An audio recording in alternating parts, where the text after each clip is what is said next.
নমস্কার, আমি বুলবুলির 5 মিশলিতে আপনাদের স্বাগত। আজ গুরু পূর্ণিমা। আজকের দিনে গুরুর প্রতি শ্রদ্ধা জ্ঞাপন করে তার কাছ থেকে আশীর্বাদ নেওয়াই প্রধান লক্ষ্য। গুরু তিনি যিনি অন্ধকার থেকে আলোর দিশা দেখান।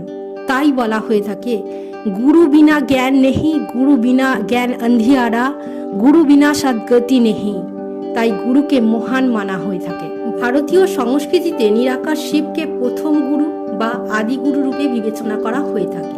তাই গুরুমন্ত্রতে লেখা আছে, গুরু ব্রহ্মা গুরু বিষ্ণু গুরুদেব মহেশ্বর, গুরু সাক্ষাৎ পরম ব্রহ্মা তস্मै শ্রী গুরবে নমঃ। অর্থাৎ ব্রহ্মা বিষ্ণু মহেশ্বরকে যিনি রচনা করেছেন, পরম ব্রহ্মতে নিবাস করেন যিনি পরম পিতা পরমাত্মাকে সদ্গুরুরূপে প্রণাম জানানো হয়ে থাকে। তাই ব্রহ্মা দেবতায় নম, বিষ্ণু দেবতায় নম, শঙ্কর দেবতায় নম বলা হয় এবং শিবের ক্ষেত্রে পরমাত্মায় নম বলা হয়। আমার কাছে নিরাকার শিব যেমন একাধারে আমার বাবা, অন্যদিকে শিক্ষক এবং সদ্গুরু রূপে আমাকে আলোর ঠিকানায় নিয়ে যায়। তাই আজকের দিনে আমার গুরুর সামনে গুরুর প্রতি শ্রদ্ধা জানিয়ে তার কাছ থেকে আশীর্বাদ নিয়ে গুরু পূর্ণিমা পালন করি। আপনাদের সবাইকে গুরু পূর্ণিমার শুভ কামনা জানাই।